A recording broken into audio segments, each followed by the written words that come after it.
I was very worried about corrections, but and here's the thing about corrections. We really were fighting over the correction institution, shutting down Warner Creek, Shutter Creek. And in the end, when we discovered, and it was a very dynamic meeting, I'll never forget it, the governor has the executive authority to do that. We were able to resolve that and say, we're not going to shut the prisons, but clearly we understand that that's probably coming. That was a big area. The state police budget, we actually restored $3 million in that budget for recruitment to the next class. That was a big deal. You know, the major cuts, actually, if you look at where we're at in terms of the general cuts, Pat, we didn't do that bad this time around. And the question is, wait, the coronavirus money has helped us. It sounds like we did bad cuts. It's 300 million. The bad cut will come next time. Then that question will really sting because there will be huge takeaways. For example, we didn't do anything for parks at all. That's a huge deal. I'll tell you why.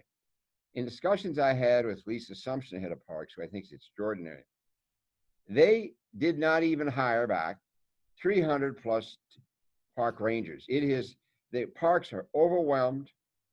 Even the day parks are just out of control. And people, as you know, everybody is going to the parks. You can't get any more outdoor equipment at REI, completely sold out. I could go on and on. And that is a budget that we just didn't do anything with. Now, I know it's supposed to be supported by lottery funds and everything, but there is a whole area you can say, well, that's not important. Well, I got news for you. That's where everybody's going now, and I think it is very important. We didn't do anything in that budget at all.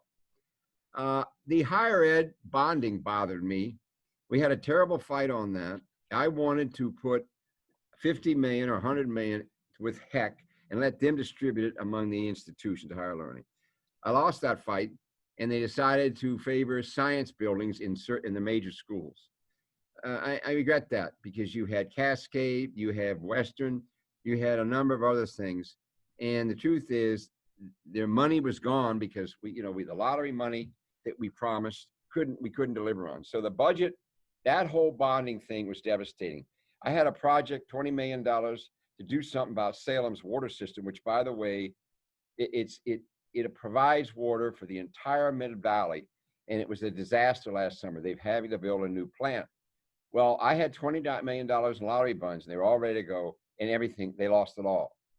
But there's an example. The trouble is, the treasurer's office, said to me, I'm willing to do a very daring lease and lend program with the city of Salem, which we're going to do. It's very dynamic. The city of Salem will get $20 million for a certain part of their $70 million project, whatever they want to do. But that portion of the project has to be owned by the state for the duration of the bonds. But I'm just saying, bonding was very, very painful for me. I wanted to use COPs to fund many smaller projects throughout the state, and I lost. The certificates of participation, I lost. And I think that is very sad because we had a list of all kinds of other projects, water projects and things throughout the state could have helped employment. I lost that. That is the subtle thing you wouldn't think of, but that is a very bad hit, Pat. Very, very bad hit. We actually did pretty good with K through 12 in terms of we committed to 9 billion. We stuck with it. So I feel good about that. Human resources, I'm not sure we're taking care of the people with disabilities very well right now. That one worries me. Those programs were cut. As I already told you about corrections, we're fighting a battle of closing prisons. We held the line, but not for long. Those are just, I'm rambling, but the budget wasn't devastated anywhere near what we thought going in. And I think the reason is the coronavirus money has allowed us to do a lot of things. But ask me that question in a few months, then it's going to be real bad.